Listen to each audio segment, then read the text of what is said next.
यूं मालूम हो रहा था जैसे उस हिस्से में रहने वाले शिंगारी अफीम खाकर गहरी नींद सोए हुए हो। उसने मुझे बहिफाजत मेरे कमरे में पहुंचा दिया और खुद दरवाजे ही से एक तरफ गायब हो गया। तारीख कमरे में वो तीनों बदस्तूर गहरी नींद सोए हुए थे। मैं खामोशी के साथ सुल्तान शाह के बराबर में अपनी जगह पर दराज हो गया, मगर मेरी नींद उचाट हो चुकी थी। मुझे रह रहकर उस आदमी की सूरत याद आ रही थी जो मुझे नकाब पोश तक ले गया था। सरदार पाइंदा गुल का मामला इब्तदा ही से कुछ ऊट पटांग अंदाज में सामने आया था। उसके असल मरासिम माफिया के सेठ हबीब चेवानी से थे। उन दोनों में हेरोइन का लेन देन चलता रहता था। फिर स्पेशल टास्क फोर्स और मकामी हुकाम ने माफिया के अड्डे ट्रेड लाइन पर भरपूर कार्रवाई करके उनका सफाया किया तो सरदार पाइंदा गुल को इस रकम की फिक्र हो गई जो उसे हबीब चेवानी से वसूल करनी थी। हबीब चेवानी मारा जा चुका था, इसलिए पाइंदा गुल मेरे पीछे लग गया। वो कहानी अपनी जगह पर खासी बेतुकी थी, लेकिन वो लोग भाग दौड़ करके मुझे पकड़ने में कामयाब हो गए और जबरदस्त सौदेबाजी के बाद अव्वल खान ने उन लोगों को वो हेरोइन वापस कर दी जो माफिया के अड्डे पर छापे के दौरान पकड़ी गई थी। पाइंदा गुल रकम या माल का तलबगार था। माल वापस मिल जाने पर उसने मेरी आज़ादी का हुक्म जारी कर दिया, लेकिन ऐन उसी वक्त जन्नत गुल मुझे अपने वजूद की रानाइयों से लज्जत आशना कराने के बाद मुझे फरार में मदद देने पर आमादा हो चुकी थी। इसी उलझाव में अब्दुल रहीम खान मारा गया और मैं वहां से निकल आने के बावजूद पाइंदा गुल की मुखासमत से जान न बचा सका। रही सी कसर जन्नत गुल ने पूरी कर दी। उसने अपनी कहानी फैलाकर पाइंदा गुल को मेरी तरफ मुतवज्जा होने पर मजबूर कर दिया।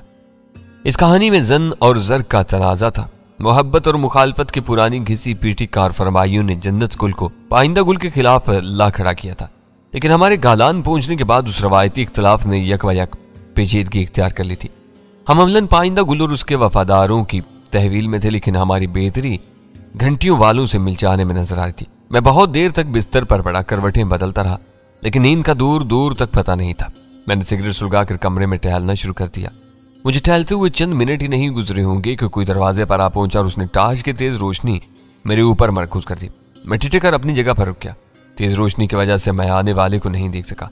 रोशनी का दायरा मेरे बदन पर चंद सानियों तक हरकत करता रहा, फिर वो शख्स टार्च बुझाकर वापस लौट गया। मुझे सख्त हैरत हुई कि मेरी बेजरर चहलकदमी ने किसी मुहाफिज को मेरी तरफ मुतवज्जा कर दिया था, लेकिन जब मैं एक बागी के साथ उस कमरे से निकलकर बाहर गया था तो किसी के कान पर जूं तक नहीं रेंगी थी। मेरी वो बात फिक्र अंगेज थी। घंटियों वालों को पाइंदा गुल की हवेली में बहुत ज्यादा असर रसूख हासिल था और उनकी दोस्ती की पेशकश को मुस्तरद कर देना आसान नहीं था। इन तीनों के लिए वह मामूल की एक और सुबह थी। वो रात भर गहरी नींद सोते रहे थे, इसलिए बेदार होने के बाद बहुत ताजा दम और हशाश बशाश थे। मगर गजाला मुझे देखते ही फिक्रमंद होगी। मालूम होता तुम सारी रात जागते रहे हो, उसने मेरी आंखों में देखते हुए तशवीश से कहा। कुछ लोगों ने सोने नहीं दिया। मैंने उसके करीब होकर अंग्रेजी में कहा, क्या मतलब? मेरे जवाब पर वीरा चौंके बगैर नहीं रह सकी। क्या रात को यहाँ कोई और भी था? गहरी नींद में मेरा मुंह दबोचकर मुझे बेदार किया गया। मैंने अपने लबो लहजे को सपाट रखते हुए कहा, तुम लोग हैरत या किसी जोश खरोश का मुजाहरा किए बगैर अंग्रेजी जुबान इस्तेमाल कर सकते हो। हमारी इस वक्त भी कड़ी निगरानी हो रही होगी। इन लोगों को हम पर कोई शुबा नहीं होना चाहिए। हम सब भी मोहतात हैं। तुम एहतियाती तदाबीर पर लेक्चर देने के बजाय अपनी कहानी सुनाओ। यहाँ मुंतकिम मिजाज बूढ़े के आदमियों के अलावा और कौन आ सकता है? कहीं ऐसा तो नहीं कि पुरस्रार बागियों के बारे में तुम्हारा खदशा दुरुस्त साबित हुआ? गजाला के जहन में वो ख्याल अचानक ही आया था, लेकिन उसके लहजे से हैरत का कोई तासुर नहीं मिलता था। मैंने अपने सर को अस्बाद में जुम्बई देते हुए कहा, यही हुआ है। वो लोग बगावत पर तुले बैठे हैं, अंदर ही अंदर लावा पक रहा है, मगर वो अपने प्रोग्राम को जल्द अज जल्द अमली चामा पहनाना चाहते हैं। इस बारे में वीरा ने कल जिन ख्यालात का इजहार किया था वो हकायक से बहुत करीब है। मेरी उनके सरबराह से बात हुई थी, इससे पहले कि बाहर से कोई मुदाखलत हो पूरी बात सुनाते चले जाओ, वीरा ने कहा। मैंने बज़ाहिर गजाला को खिताब करते हुए पिछली रात के वाकयात दोहराने शुरू कर दिए। यह हमारे लिए गैबी इमदाद है। मेरे खामोश होने पर गजाला बोली, मेरी समझ में नहीं आ रहा कि मैं अपनी खुशी को किस तरह काबू में रखूं। हम में से कोई सोच भी नहीं सकता था कि इन बेरहम पहाड़ों में हमारा कोई हमदर्द पैदा हो जाएगा। आज रात बड़ी काब को ऊंधा ही होना चाहिए। मेरा भी यही ख्याल है। वीरा ने अपनी जगह से तायद की। हमें यह मौका नहीं गंवाना चाहिए। इससे पहले कि मैं उन दोनों की राय पर कोई तबसरा करता, राहदारी में तेज तेज कदमों की धमक सुनाई थी। हम चारों चौंक कर उधर देखने लगे। आने वालों में संदल खान पेश था। वो बहुत तेजी से अंदर आया और उसने बिगड़े हुए लहजे में पूछा, अभी तुम लोग किस खुफिया जुबान में बातें कर रहे थे? उसकी आंखों में गहरे शकूक को शुबहात झलक रहे थे। एक लम्हे के लिए मुझे यूं महसूस हुआ जैसे पिछली रात नकाब की ओर से मैंने इसी की आवाज सुनी हो, मगर मैं पूरी यकीन नहीं हो सका। आपस की शादियों की वजह से शिंगारियों की नस्ली खसूसियात बड़ी हद तक यकसा थी। वो सब ही जसीम और कदावर थे। बदली हुई आवाज की वजह से यह कहना नामुमकिन था कि संदल खान ही नकाब पोश के रूप में मुझसे मिला था। उर्दू जानने वाले शिंगारियों में से कोई भी हो सकता था। खुफिया जुबान वीरा हंसकर संदल खान से कह रही थी। हम अंग्रेजी बोल रहे थे। जब तुम सब उर्दू बोल और समझ सकते हो तो अंग्रेजी में बातें करने की जरूरत क्या थी? संदल खान के तल्ख लबो लहजे में कोई तब्दीली रुनमा नहीं हुई थी। ये लोग मेरे एक तहकीकी मुकालमे पर बात कर रहे थे। वीरा के पास फौरन ही जवाब तैयार था। वो मकाला अंग्रेजी में लिखा गया था। यहाँ फुर्सत है तो इस पर तबादला ख्याल चल पड़ा। नहीं, उसने वीरा की बात काट दी। तुम मुझसे असल बात छुपा रही हो। हम यहाँ मजबूर और बेबस है। मैंने कहा तुम्हारे आदमी हर वक्त हमारी निगरानी कर रहे हैं। अगर तुम्हें हमारी तरफ से किस किस्म का अंदेशा या खतरा लाक है, हम अंग्रेजी में बातें करके तुम्हारा क्या बिगाड़ सकते हैं? इसकी नौबत ही नहीं आएगी। तुमने कोई भी गलत कदम उठाने की कोशिश की तो अपनी जानों से हाथ धो बैठोगे। वो मुझे घूरते हुए बोला, एक बार खान बाबा के सामने पहुंचाने के बाद अब मैं तुम्हारे बारे में हर पाबंदी से आज़ाद हो चुका हूँ। यहाँ के मुहाफिज बहुत जिम्मेदार और बाइख्तियार हैं। वो तुम्हें गोली भी मार सकते हैं। अगर हमारे मुकद्दर में यही लिख दिया गया है तो उसे कोई नहीं टाल सकता। लेकिन तुम यकीन करो कि मैं सच बोल रही हूँ। गालान की फिजा तख्लीकी काम के लिए बहुत उम्दा है। हो सकता है कि मैं बाद में भी यहाँ आकर रहना चाहूँ। तख्लीक? संदल खान होंठ सकोड़ कर फुनकारा।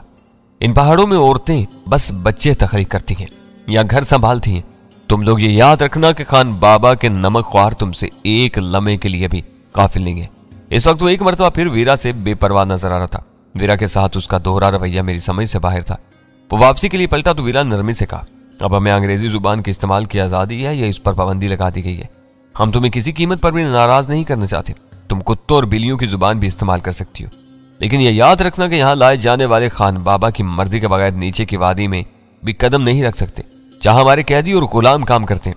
वो जितनी तेजी के साथ आया था उससे कहीं ज्यादा तेजी के साथ कमरे से निकलता चला गया। उसके दोनों मुसल्ला साथी उसकी तकलीद कर रहे थे। मैंने उन दोनों का बहुत गौर से जायजा लिया, लेकिन उनमें से किसी में उस शख्स की शबाहत नहीं थी जिसने रात को मुझे सोते से बेदार किया था। अब हम तुम्हारे मुकाला पर किस जुबान में बात करें? कुछ देर के बाद गजाला ने वीरा से पूछा। अंग्रेजी ही इस्तेमाल करनी पड़ेगी, वीरा ने तफक्कुर आमेज लहजा इख्तियार करते हुए कहा। मेरा ख्याल है कि हमने संदल खान की गलतफहमी दूर कर दी है। साफ जाहिर था कि वो निगरानी करने वालों को सुनाने के लिए ऐसी बातें कर रही थी। तुमने नकाबपोश की सूरत नहीं देखी? सुल्तान शाह खासी रवानी से अंग्रेजी में कहने लगा। लेकिन तुम दूसरे आदमी को पहचान सकते हो, वो ज्यादा देर तक तुम्हारी नजरों से नहीं बच सकेगा। उसे पहचान कर हम कोर सतीर मार लेंगे। मैंने जवाब दिया, वैसे भी हमने उससे मिल जाने का फैसला कर लिया है, तो ये बिल्कुल तय हो क्या? वीरा ने पूछा और मैंने तायीद में सर हिला दिया। अगर ये लोग अंग्रेजी को पसंद नहीं करते तो हमें उर्दू में बातें करनी चाहिए। वीरा ने पटड़ी बदलकर उर्दू में कहा। मेरे मुकाला पर बाद में बात हो सकती है क्योंकि मेरा मुसव्वदा कराची में है। इस पर मैं वापस लौटने के बाद ही काम कर सकूंगी। इस वक्त खान बाबा और उसके आदमी की खुशनुदी हमारे लिए ज्यादा अहम है। वो दिन बहुत फीका और बेकैफ गुजरा। हम में से हर एक खामोश और अपनी जगह पर सोचों में डूबा हुआ था। हर शख्स जानता था कि हाथियों की लड़ाई में मेंढक भी कूद पड़े तो उनका नामो निशान तक नहीं मिलता। सरदार पाइंदा गुल बज़ाहिर बहुत ज्यादा कुव्वत और इख्तियारात का मालिक था, लेकिन दूसरी तरफ उसके हरीफों को भी हैरतनाक हमायत हासिल थी। कुछ नहीं कहा जा सकता था कि घंटी की आवाज पर फिजा को जले हुए बारूद के बू से भर देने वालों में से कितने उनके साथ थे। उन दोनों फरीकों के किसी भी तसादुम में हमारी हैसियत खासी मखदूश हो सकती थी। शादीनी खदशात ने हर एक को संजीदा और फिक्रमंद कर दिया था। पाइंदा गुल के वादा के मुताबिक हमें वाडका की 2 नई बोतलें पहुंचा दी गई थी, लेकिन वीरा ने दोपहर गुजर जाने के बावजूद उन्हें हाथ भी नहीं लगा। बेशतर वक्त बिस्तर पर पड़ा अपनी सोचों में डूबा रहा। कालान की फिजाओं में आखिरी बार घंटी की आवाज को बुलंद हुए 1.5 दिन से जायद मुद्दत गुजर चुकी थी, लेकिन मैं जानता था कि वो खामोशी किसी तूफान की आमद का पेश खैमा थी। उस तूफान में उस बड़ी काब को खास अहमियत हासिल थी जो हमारी रात के खाने के साथ आनी थी। देखना यह था कि हमारी तरफ से काब को उलटने के बाद घंटियों वाले क्या हिकमत अमली इख्तियार करते हैं और हम तक अपनी हदायत पहुंचाने के लिए कौन सा जरिया इस्तेमाल करते हैं। यूं ही सूरज की रोशनी की जगह मशलों की जर्द रोशनी संभाली संदल खान अपनी टोकरी समेत हमारे कमरे में आ मौजूद हुआ। इस वक्त वो बहुत खुशगवार मूड में नजर आ रहा था। क्या बात है, आज तुम सब सुस्त और बीमार नजर आ रहे हो? वो आती वीरा से मुखातिब होकर का तुम्हारी पटकार ने सुबह से अब तक तबीयत को बेमजा किया हुआ है। वीरा मौका देकर चौंकने वाली नहीं थी। ओह, वो बेढंगे अंदाज में हंस दिया। हमारी तबीयतों में फितरी तजस्सुस मौजूद है। कोई भी नई बात सामने आती है तो हमारा रद्दअमल बहुत पुरजोश होता है। बदकिस्मती से इस वादी में कोई भी अंग्रेजी जुबान से वाकिफ नहीं है। हमारे आदमियों को जुबान बहुत अजीब महसूस हुई थी। यह नई बात नहीं थी। उसे वजाहतों पर आमादा पाकर वीरा का हौसला बढ़ गया। शिगासराय से यहाँ तक के सफर में तुम हम पर बहुत मेहरबान रहे थे, लेकिन सफर खत्म होते तुम्हारा रवैया दुरुस्त हो गया था। तुम अपने मिजाज के मालिक हो। जब चाहते हो इज्जत से नवाजने लगते हो, उकता जाओ तो इज्जत उतार कर रख देते हो। तुम गलत समझ रही हो। वो मुदाफाना मुस्कुराहट के साथ बोला। खान बाबा के गुलामों में मेरा मनसब बहुत ऊंचा है, मगर फिर भी मेरी कुछ हदूद है। मुझे हर वक्त अपने आस पास का ध्यान रखना पड़ता है। मैं बज़ाहिर सुकून से बैठा रहा, लेकिन उसकी बातों ने मुझे चौंका दिया। उसके अल्फाज से खान बाबा से कदरे रूगर्दानी की बू आ रही थी, जबकि खान बाबा ने मुझे खास तौर पर बाज बातें संदल खान को बताने से मना किया था। वो महज इत्तफाकात नहीं हो सकते थे। मेरे ज़हन ने खुद ब खुद नकाब पोश और संदल खान का मवाजना करके उनमें शबाहत तलाश करने का अमल शुरू कर दिया, जिसका नताइज सनसनीखेज थे। तो क्या मैं ये समझ लूं कि तुम यहाँ अपनी मसलहतों के कैदी हो? वीरा ने मुस्कुरा कर पूछा। यहाँ सिर्फ खान बाबा अपनी मर्जी का मालिक है, उसके अलावा हर शख्स को मोहतात रहना पड़ता है। उसकी आवाज धीमी हो गई और निगाहें बेचैनी से कमरे की खाली दीवारों का तवाफ करने लगी। जब से घंटियों वालों ने सर उठाया है, हर शिंगारी खान बाबा की बरहमी से खौफसदा रहता है। वो इस उम्र में भी इतना तवाना है कि अपनी उंगलियों की गिरफ्त से इंसानों की खोपड़ियां चटका देता है। पता नहीं तुम सुबह एहतियात से काम ले रहे थे या अब मोहतात हो? वीरा शाह ने उचका कर बोली। उजाले में जो शख्स हवेली का निगरान होता है वो बचपन से मेरी टो में रहता है। सूरज गरूब होने से लेकर सुबह नमूदार होने तक मेरे आदमी इंतजाम संभालते रहते हैं। इस वक्त मैं बेफिक्र होता हूँ और तुम्हारे साथ आ बैठता हूँ। मेरी यहाँ मौजूदगी में उन्हें बेफिक्री मुयस्सर आ जाती है। लेकिन आज सुबह तो तुम ही डांट फटकार के लिए आए थे। वीरा उसकी जान को आगे थी। शाह वजीर समेत दिन वाले निगरान उर्दू से नाबलद थे। तुम्हारी अंग्रेजी सुनकर उसने मुझे खान बाबा के डेरे से बुलवाया था ताकि मैं तुमसे पूछताछ कर सकूं। वो मेरे साथ ही यहाँ आया था और किसी अहमक की तरह खामोश खड़ा हुआ था। संदल खान शराब को छुए बगैर ही मौज में आया होता। उसकी बातों में मुझे उसके खिलाफ एक और नुक्ता मिल गया। रात की निगरानी वाला अमला उसकी कमान में होता था और नकाब पोश ने मुझसे मुलाकात के लिए रात ही का इंतखाब किया था। अगर संदल खान ही घंटी वालों का सरगना था तो उसके लिए बहुत आसान था कि हमारी कमरे की खुफिया देखभाल करने वालों को मुकर्ररा औकात में कहीं और उलझा कर मुझे ख्वाबगाह से निकलवा कर नकाबपोश की हैसियत से मुलाकात करता और फिर खामोशी से वापस भिजवा देता। मैं उन तमाम निकात पर जितना गौर कर रहा था, ये इम्कान के संदल खान ही बागियों का सरबराह था पुख्ता होता चला नजर आ रहा था। वो पाइंदा गुल की नाक के नीचे अपना खेल खेल रहा था। यह और बात थी कि पाइंदा गुल भी उससे मुतमईन नहीं था। संदल खान अपना दिल बहलाने के लिए हमारी तरफ आता था। उसने वीरा की ताबड़तोड़ जिरा से फारिग होते ही वीरा से साकीगिरी की फरमाइश की। वो भी दिन भर की उकताई हुई थी। उसने बसरो चशम संदल खान की फरमाइश को अमली जामा पहनाना शुरू कर दिया।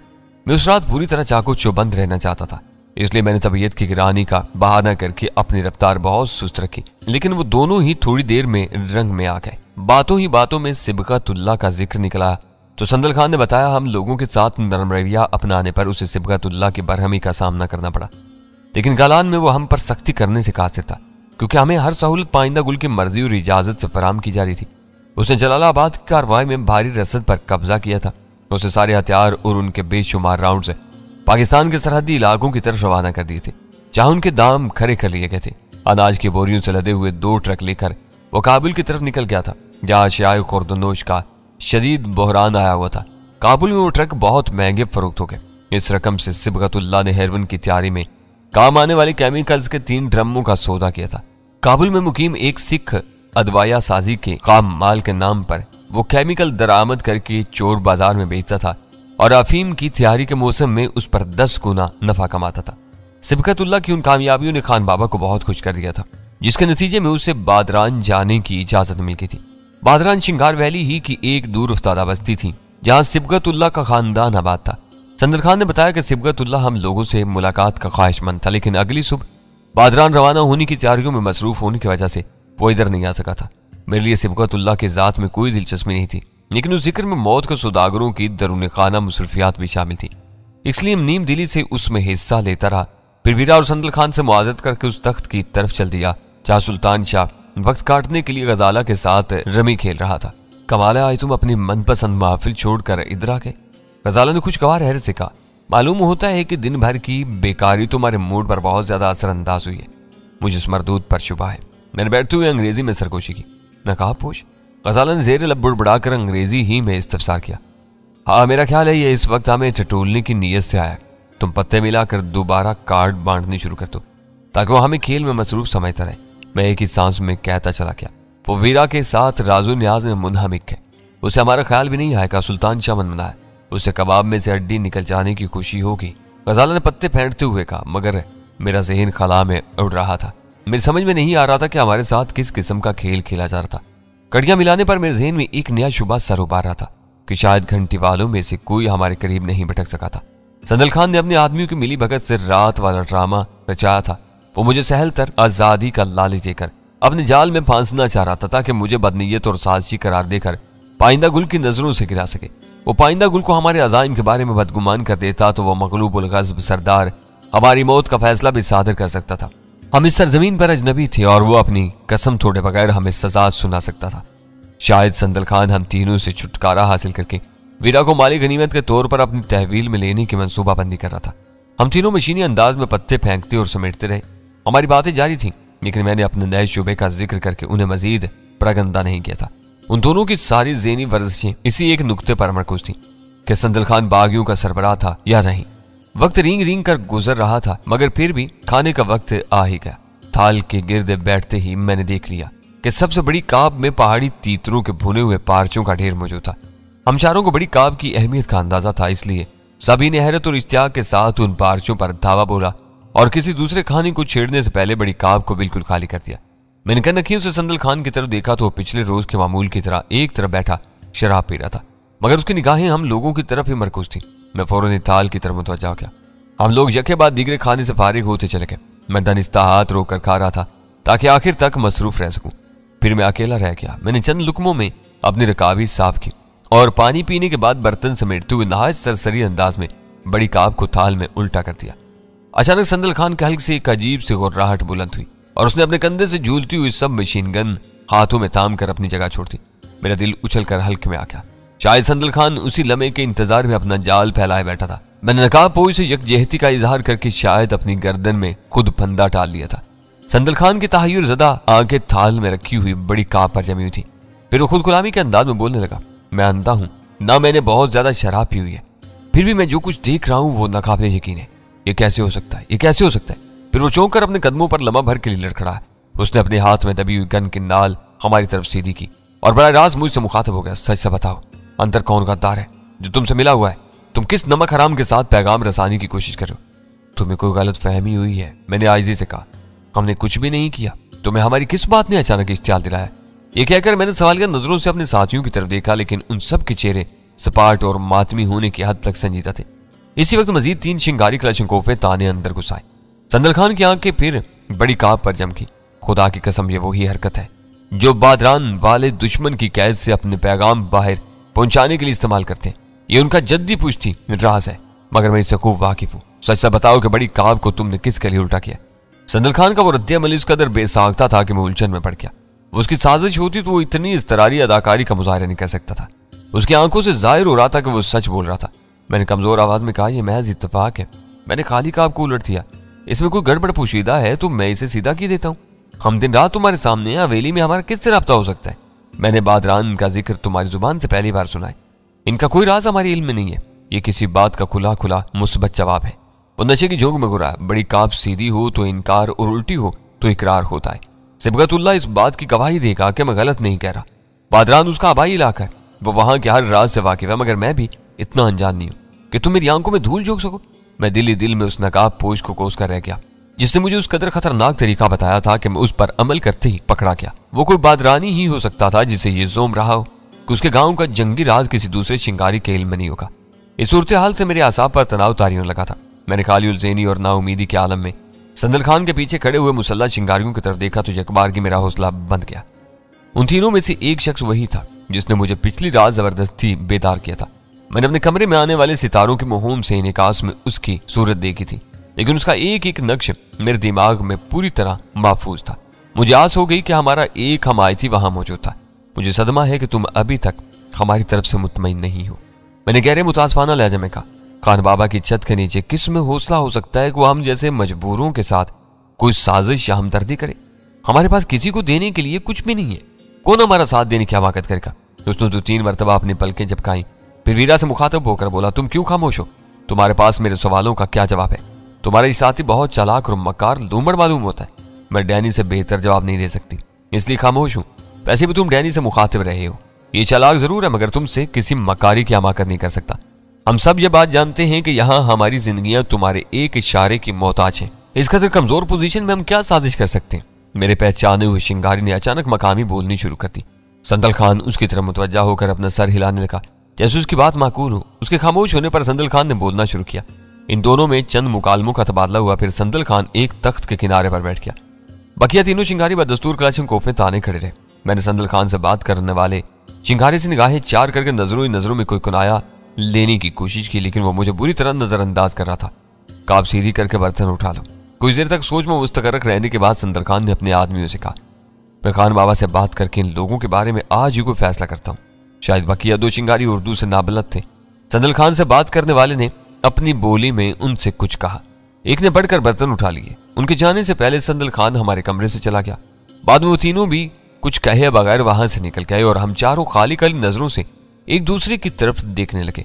संदल खान के गैर मुतवक्का रद्द-ए-अमल ने सब कुछ गडमड करके रख दिया था, लेकिन एक बात बहरहाल साफ हो गई थी कि नकाब पोश वाले किस्से से उसका दूर का भी कोई ताल्लुक नहीं था। हैरत है कि यहाँ काब को उल्टाने से इतनी दूर की बात निकल आई।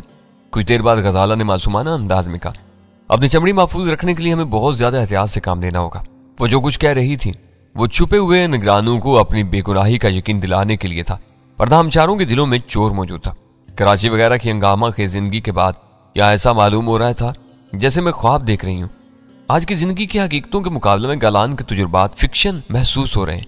सदियों से यहाँ कुछ भी नहीं बदला। वीरान गजाला का मकसद भांप कर गिरा लगाई। रोजमर्रा के लगे बंदे मामूलात में खफीफ सी तब्दीलियों के जरिए पैगाम रसानी का तरीका दुनिया भर में मतरूक हो जाने के बावजूद यहाँ आज भी राज है। क्या पता कि पानी का गिलास दाहिने की बजाय बाएं हाथ में पकड़ने से कोई पैगाम निकलता हो। सुल्तान शाह ने बात आगे बढ़ाते हुए कहा, आज संदल खान ने कम अज कम मेरी तो जान ही निकाल दी थी।